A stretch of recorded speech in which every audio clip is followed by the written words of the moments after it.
ونعوذ بالله من شرور أنفسنا ومن سيئات أعمالنا من يهده الله فلا مضل له ومن يضلل فلا هادي له وأشهد أن لا إله إلا الله وحده لا شريك له وأشهد أن محمدًا عبده ورسوله أرسله الله بالحق بشيرا ونذيرا بسم الله الرحمن الرحيم يا أيها الذين آمنوا اتقوا الله حق تقاته ولا تموتن إلا وأنتم مسلمون يا أيها الناس اتقوا ربكم الذي خلقكم من نفس واحدة وخلق منها زوجها وبث منهما رجالا كثيرا ونساء واتقوا الله الذي تساءلون به والأرحام إن الله كان عليكم رقيبا يا أيها الذين آمنوا اتقوا الله وقولوا قولا سديدا يصلح لكم أعمالكم ويغفر لكم ذنوبكم ومن يطع الله ورسوله فقد فاز فوزا عظيما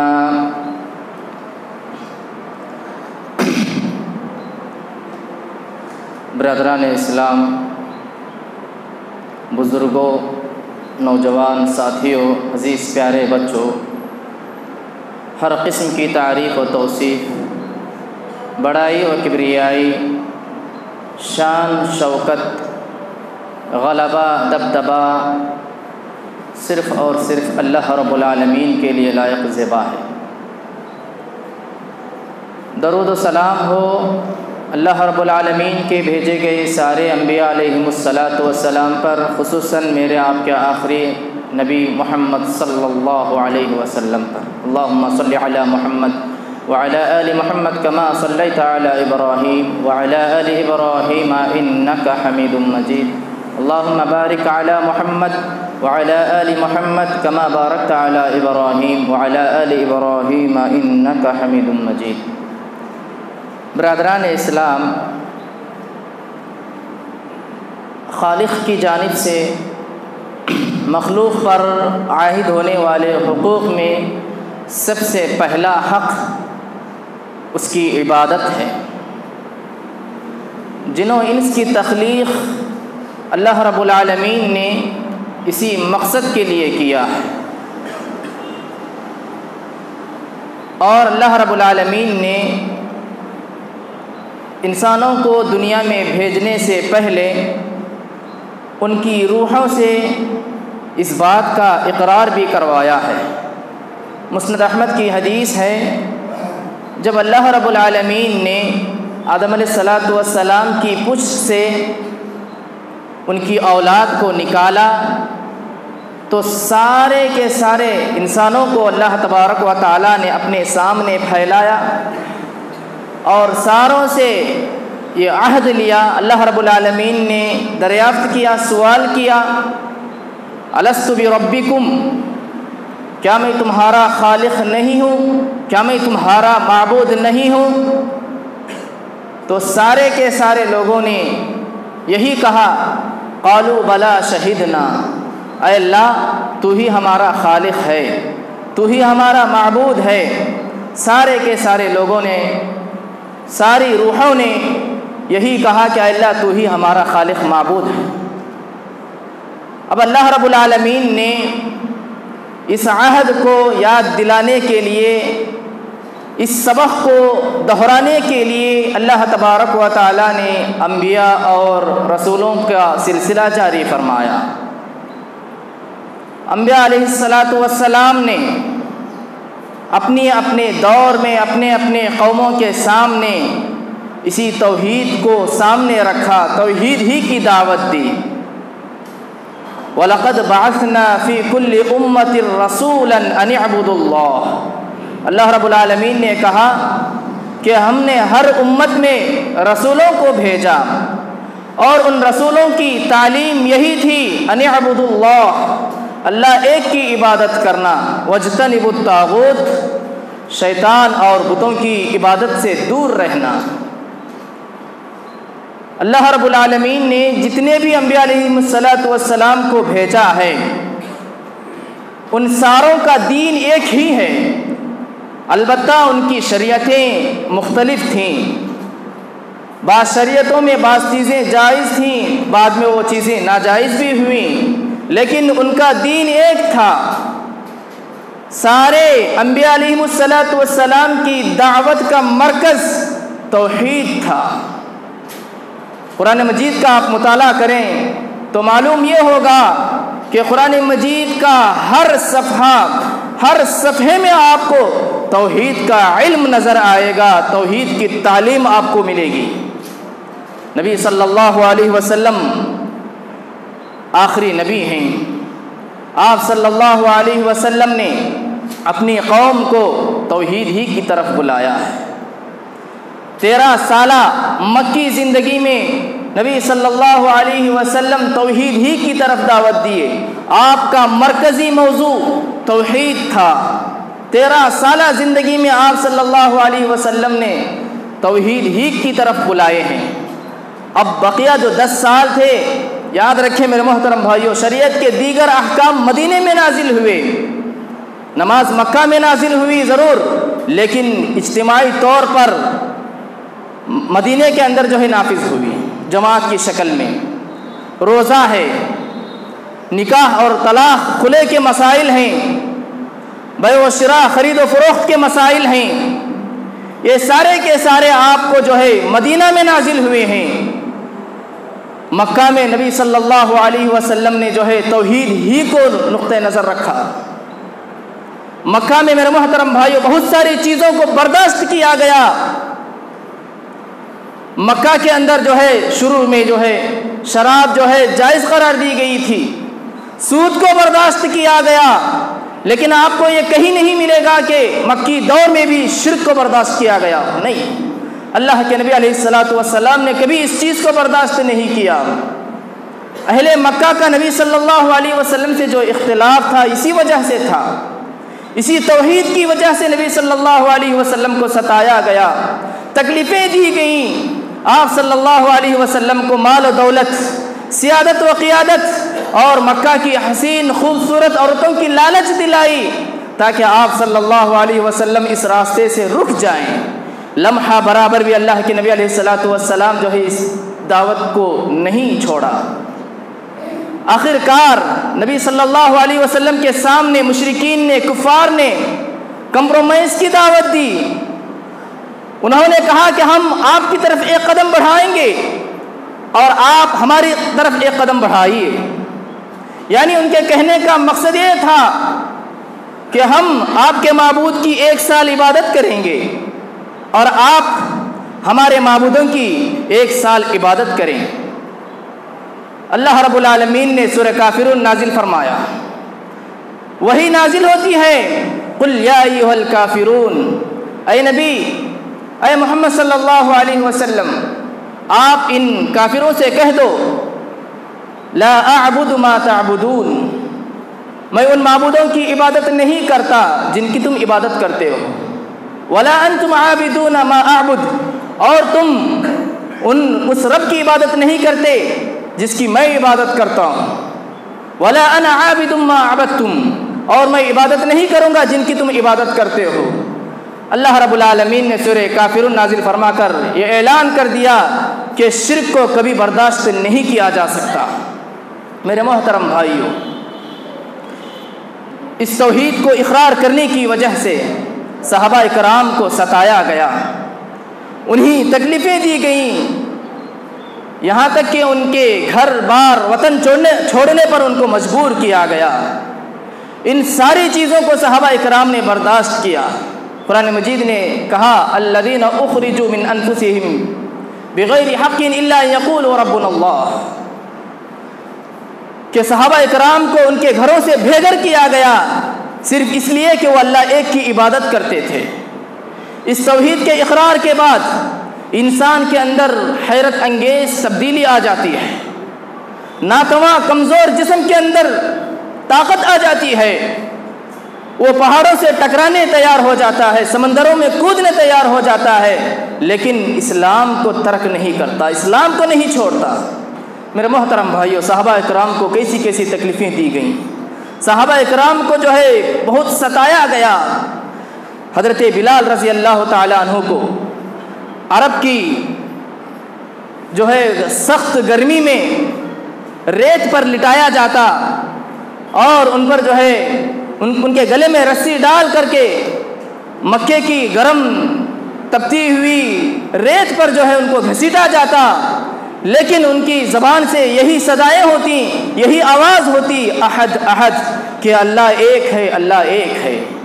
اسی طرح حضرت عمار رضی اللہ تعالی عنہ اور ان کے بوڑھے والدین حضرت یاسر، حضرت سمیہ رضی اللہ تعالی عنہ، ان کے گلوں میں جو ہے رسی ڈال کر جکڑ دیا جاتا اور جو ہے ان کو کھینچا جاتا، ان کو مختلف قسم کی جو ہے تکلیفیں اذیتیں دیتی، لیکن وہ اپنے ہاتھ سے ایمان کو جانے نہیں دیا۔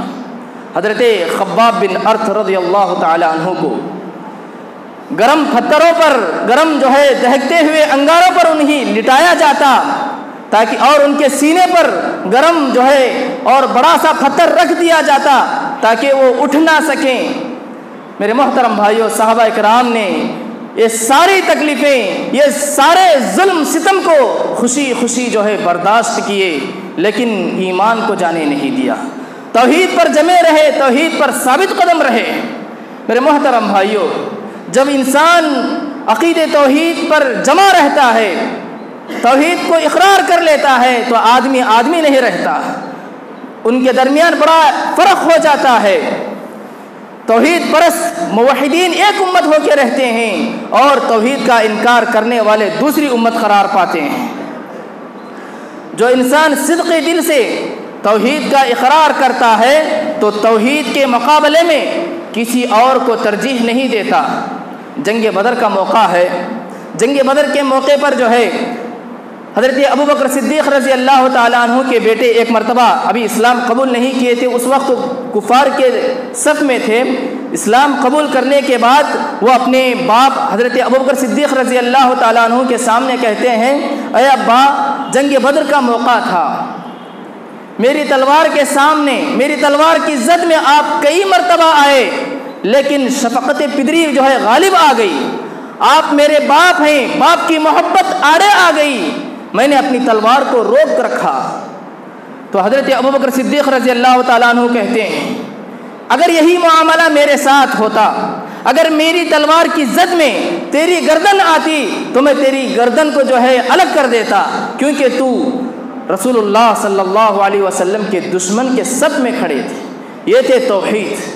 لہٰذا میرے محترم بھائیوں، توحید کے مقابلے میں جب انسان صدق دل کے ساتھ توحید کا اقرار کرتا ہے تو توحید کے مقابلے میں کسی اور کو برداشت نہیں کرتا۔ لہٰذا یہ عقیدہ دوستی اور دشمنی کا رخ متعین کرتا ہے۔ چنانچہ اللہ رب العالمین سورہ ممتحنہ کے اندر ارشاد فرماتا ہے، قد کانت لکم اسوۃ حسنۃ فی ابراہیم والذین معہ، یقیناً تمہارے لیے ابراہیم علیہ السلام اور ان کے ساتھ رہنے والوں کی زندگی نمونہ ہے، آئیڈیل ہے۔ اذ قالوا لقومہم انا براء منکم ومما تعبدون من دون اللہ، جبکہ انہوں نے کہا کہ ہم جو ہے تمہارے معبودوں کا، تم سے اور تمہارے معبودوں سے انکار کرتے ہیں۔ کفرنا بکم وبدا بیننا وبینکم العداوۃ والبغضاء ابدا، ہمارے اور تمہارے درمیان عداوت، دشمنی شروع ہو چکی ہے۔ حتی یؤمنوا باللہ وحدہ، اور یہ دشمنی کب تک رہے گی؟ حتی تؤمنوا باللہ وحدہ، یہاں تک کہ تم اللہ ایک پر ایمان نہ لے آؤ۔ تو لہٰذا میرے محترم بھائیوں، دوستی اور دشمنی کا معیار توحید ہے۔ توحید پرست ہے تو ان سے جو ہے دلی دوستی کرنی چاہیے، ورنہ کفار سے، مشرکین سے ہماری دلی دوستی نہیں ہونی چاہیے۔ میرے محترم بھائیوں، جب انسان جو ہے صدق دل کے ساتھ اس توحید کا اقرار کر لیتا ہے تو وہ پاک و صاف ہو کر کے دائرہ اسلام میں داخل ہو جاتا ہے اور اللہ تبارک و تعالیٰ کا محبوب ہو جاتا ہے اور اللہ تبارک و تعالیٰ کی ابدی جنت میں جو ہے اسے داخلہ مل جاتا ہے۔ اور جو شخص اس توحید کا انکار کرتا ہے وہ شخص جو ہے جہنم میں جاتا ہے۔ میرے محترم بھائیوں، توحید کے بہت سارے فوائد ہیں۔ اس توحید کے اندر دنیا آخرت کی ساری بھلائیاں اسی کے اندر شامل ہیں۔ چنانچہ نبی صلی اللہ علیہ وسلم نے اسے اسلام کی اعلیٰ شاخ قرار دیا ہے۔ نبی صلی اللہ علیہ وسلم نے فرمایا بنی الاسلام علی خمس، الایمان بضع وسبعون شعبہ او 60 شعبہ، کہ ایمان کے 60 یا 70 سے زیادہ شعبے ہیں۔ فافضلها، سب سے اعلیٰ شاخ، سب سے اعلیٰ درجہ قول لا الہ الا اللہ، سب سے اعلیٰ مقام کلمہ توحید لا الہ الا اللہ کو ہے۔ وَأَدْنَاهَا إِمَاطَةُ الْأَذَىٰ عَنِ الطَّرِيقِ، اور سب سے کمتر شاخ راستے سے تکلیف دہ چیز کو دور کرنا ہے۔ میرے محترم بھائیوں، قرآن مجید میں اس عقیدے کو شجر طیبہ سے تعبیر کیا ہے۔ چنانچہ اللہ رب العالمین سورہ ابراہیم کے اندر ارشاد فرماتا ہے أَلَمْ تَرَ كَيْفَ ضَرَبَ اللَّهُ مَثَلًا كَلِمَةً طَيِّبَةً، کہ کیا آپ نے نہیں دیکھا کہ اللہ تبارک و تعالیٰ نے کلمہ طیبہ کو کس چیز سے تشبیہ دی ہے؟ کشجرۃ طیبہ، اس عمدہ درخت سے، اصلها ثابت وفرعها فی السماء، کہ جس کی شاخیں، جس کی جڑیں زمین میں پیوست، زمین میں مضبوط، اور جس کی شاخیں آسمان میں پھیلی ہوئی ہیں۔ تؤتی اکلہا کل حین باذن ربہا، اپنے رب کے حکم سے ہر وقت پھل دیتا رہتا ہے۔ اللہ رب العالمین نے کلمہ طیبہ کو اس درخت شجر طیبہ سے تعبیر کیا ہے۔ میرے محترم بھائیوں، یہ عقیدہ دنیاوی مصائب و مشکلات سے محفوظ رہنے کا بہترین ذریعہ ہے۔ اللہ تبارک و تعالی اس توحید کے برکت سے بڑی سی بڑی مصیبت کو اللہ تبارک و تعالی دور کرتا ہے۔ حضرت یونس علیہ السلام کو جب مچھلی نے نگل لیا، حضرت یونس علیہ السلام نے اسی کلمہ طیبہ کا واسطہ لے کر کے اللہ تبارک و تعالیٰ سے دعا کیا، لا الہ الا انت سبحانک، اے اللہ تیرے علاوہ کوئی معبود برحق نہیں ہے، تو تمام عیوب سے پاک ہے۔ سبحانک انی کنت من الظالمین، یقیناً میں ہی ظالم تھا، یقیناً میں ہی ظالموں میں سے تھا۔ تو لہٰذا میرے محترم بھائیوں، بڑی سی بڑی مشکل کا حل کلمہ توحید کے اندر ہے۔ یہ نیکی ساری نیکیوں اور سارے اعمال پر بھاری ہے، یہ نیکی سارے نیکیوں پر بھاری نیکی ہے۔ حضرت نوح علیہ السلام، صحیح حدیث میں ہے، حضرت نوح علیہ السلام اپنے بیٹوں میں سے کسی ایک بیٹے کو نصیحت کرتے ہیں، وصیت کرتے ہیں، کہتے ہیں اپنے بیٹے سے کہ اے بیٹے، میں تجھے وصیت کرتا ہوں، میں تجھے 2 باتوں کا حکم دیتا ہوں اور 2 باتوں سے روکتا ہوں۔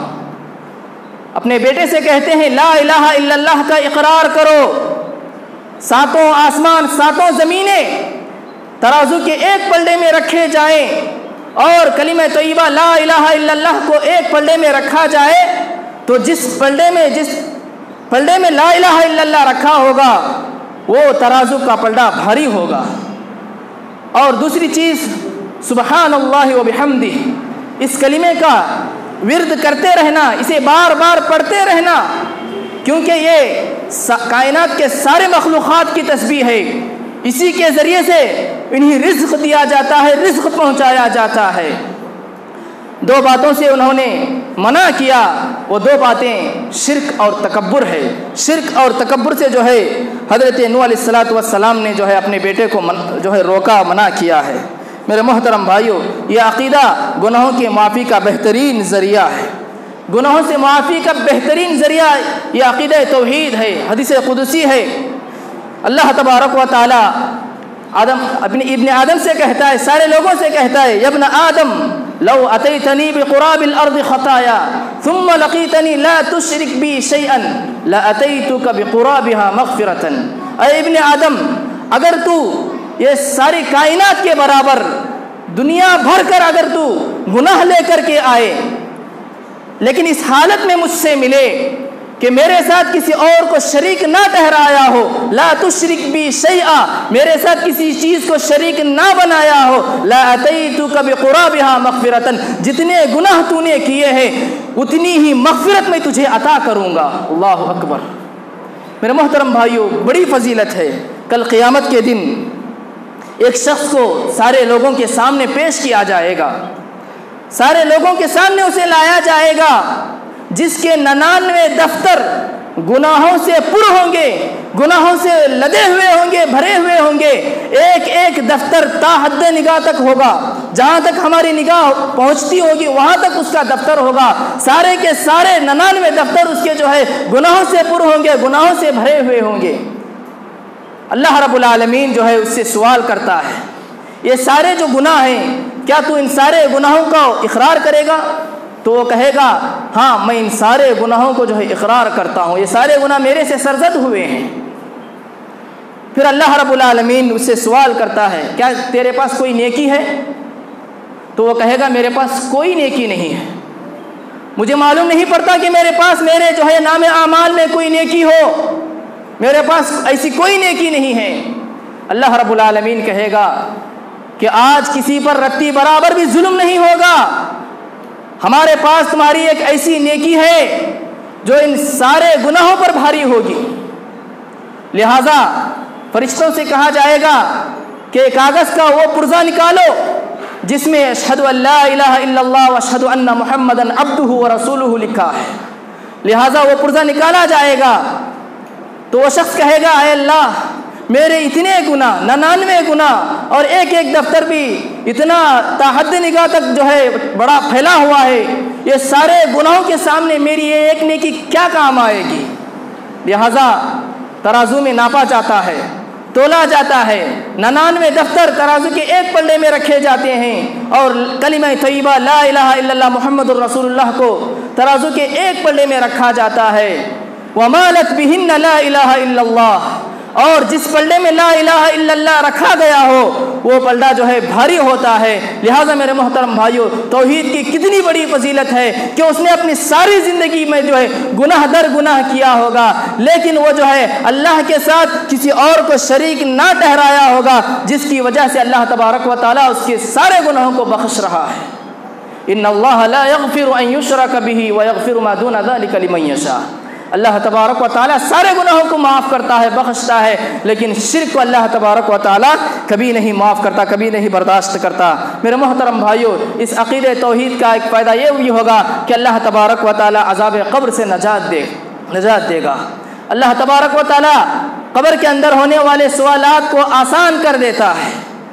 وہ شخص کو جو توحید پرست ہوتا ہے، اپنی زندگی میں جو ہے توحید پر ثابت قدم رہتا ہے، تو اللہ تبارک و تعالیٰ برزخی زندگی میں بھی اسے جو ہے توحید پر قائم رکھتا ہے۔ یثبت اللہ الذین آمنوا بالقول الثابت فی الحیات الدنیا وفی الآخرہ، یقیناً اللہ تبارک و تعالیٰ ایمان کو دنیا میں بھی جو ایمان والوں کو دنیا میں بھی جو ہے ایمان پر ثابت قدم رکھتا ہے، اور آخرت یعنی برزخی زندگی میں بھی اللہ تبارک و تعالیٰ ان کو جو ہے ثابت قدم رکھتا ہے۔ لہٰذا میرے محترم بھائیوں، توحید کا ایک فائدہ یہ بھی ہوگا کہ کل قیامت کے دن نبی صلی اللہ علیہ وسلم کی شفاعت نصیب ہوگی۔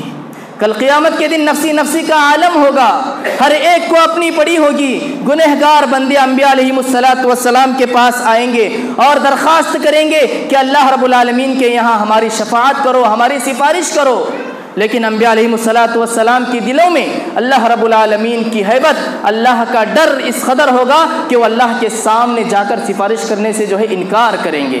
آخرکار وہ لوگ نبی صلی اللہ علیہ وسلم کے پاس آئیں گے، نبی صلی اللہ علیہ وسلم ان گنہگاروں کے حق میں سفارش کریں گے۔ اور یہ بات یاد رکھیں کہ اللہ کے نبی علیہ السلام کی یہ سفارش ہر کسی کو نصیب نہیں ہوگی، اور ہر کسی کے لیے نصیب نہیں ہوگی، بلکہ اسی شخص کے لیے نصیب ہوگی جو موحد ہوگا، جو توحید پرست ہوگا، جو اپنی زندگی میں اللہ ایک کی عبادت کیا ہوگا، اسی شخص کے لیے ہوگی۔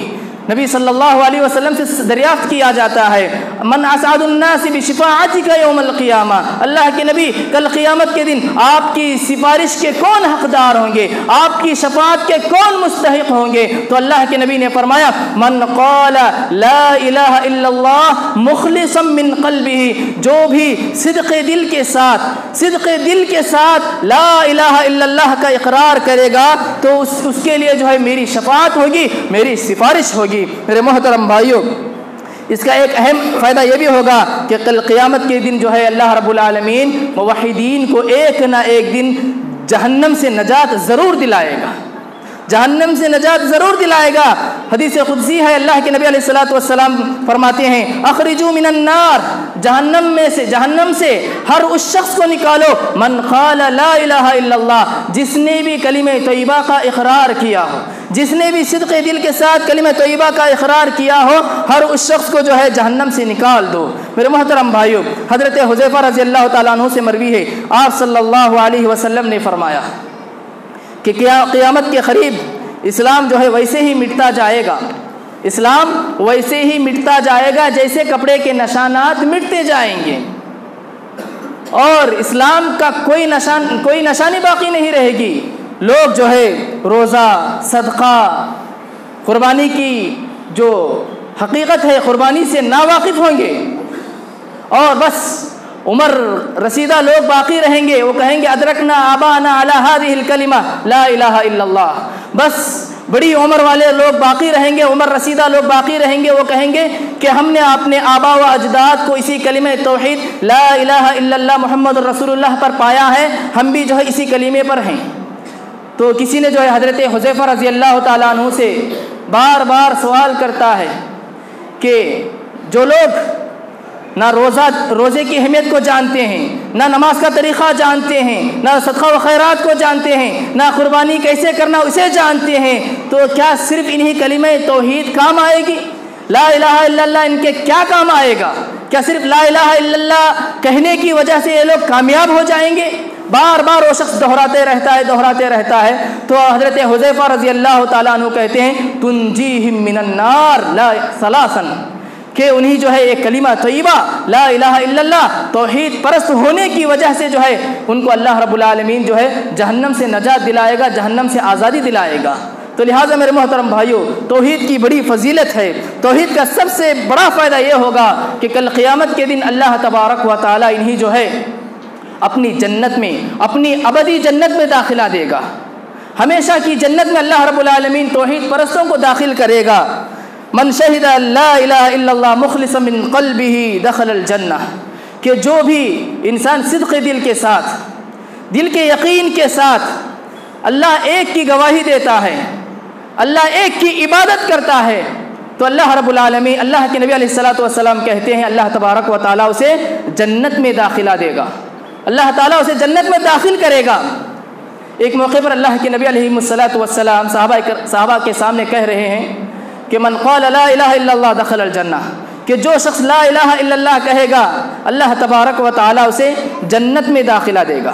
صحابہ نے اللہ کے نبی علیہ الصلوۃ والسلام سے سوال کیا، پوچھا وَإِن زَنَا وَإِن سَرَقَ، اللہ کے نبی اگر وہ شخص چور ہو، اگر وہ شخص زانی ہے، تب بھی اللہ تبارک و تعالیٰ اسے جنت میں داخلہ دے گا؟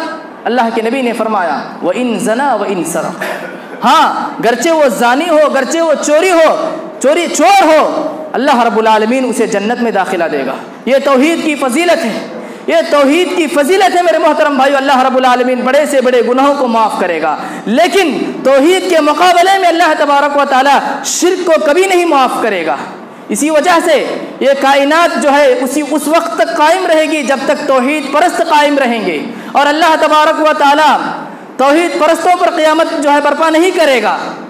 اللہ کے نبی علیہ الصلوۃ والسلام نے فرمایا لا تقوم الساعہ حتی لا یقال اللہ اللہ، کہ قیامت اس وقت تک قائم نہیں ہوگی جب تک دنیا میں اللہ اللہ کہنے والا باقی رہے گا۔ قیامت انہی لوگوں پر قائم ہوگی جو سب سے بدترین لوگ ہوں گے، شرار الناس ہوں گے، لوگوں میں سب سے برے لوگ ہوں گے، ایسے ہی لوگوں پر اللہ تبارک و تعالیٰ قیامت کو برپا کرے گا۔ تو لہٰذا میرے محترم بھائیوں، توحید کی بڑی فضیلت ہے۔ انسان چاہے جتنے بھی نیکیاں کرے، اگر وہ توحید پرست نہیں ہے، اگر وہ توحید میں خالص نہیں ہے، تو اس کے سارے نیکیاں ہبا منصورہ، سارے کے سارے نیکیاں برباد ہو جائیں گے۔ اعمال کی قبولیت کے لیے توحید پرست ہونا شرط ہے۔ لہٰذا میں اللہ رب العالمین سے دعا کرتا ہوں کہ جو بھی باتیں ہم توحید کے حوالے سے سنے ہیں، کہنے والے کو کہنے سے زیادہ اور سننے والوں کو سننے سے زیادہ توحید کی اہمیت کو سمجھنے اور جو ہے مرتے دم تک توحید پر قائم رہنے کے اللہ تبارک و تعالی ہمیں توفیق عنایت فرمائے۔ آمین یا رب العالمین۔ وما علینا الا البلاغ۔ السلام علیکم ورحمۃ اللہ۔